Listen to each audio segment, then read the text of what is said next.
The man accused of killing Officer Patrick will likely be charged tomorrow. Investigators are testing a gun that they say Brian Fitch Sr. used in a shootout with police as they arrested him. They're trying to determine if it's the same weapon used to kill Officer Patrick. A former girlfriend of Brian Fitch Sr. said that he stopped at her house around the time Officer Patrick was killed. And she told our Reg Chapman that Fitch didn't act like anything was wrong. He's not at all what they try to describe who he is. Kate Oney says she's known Brian Fitch Sr. for more than 15 years. They dated for a couple of years and since then have been close friends. He's got a past. Everybody knows that. He's got an angry side. Yes, he does. Everybody knows that. Who doesn't?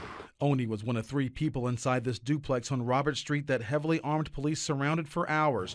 Officials thought Fitch was inside the house. His car, the one police say was involved in the murder of Mendota Heights police officer Scott Patrick, was parked in the back.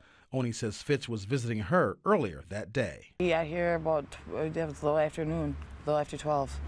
He stayed here until about 1, a little after 1. Stop by, see if we're all right, see if I need anything, I made him something to eat. He always stops by here.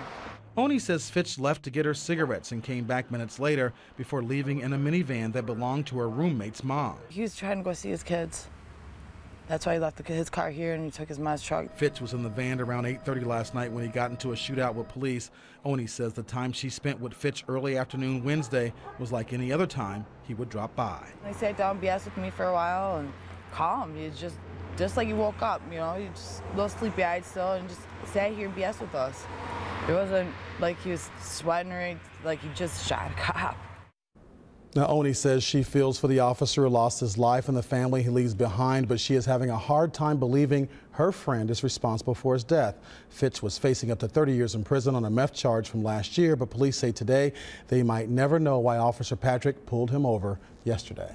All right, Reg, thank you.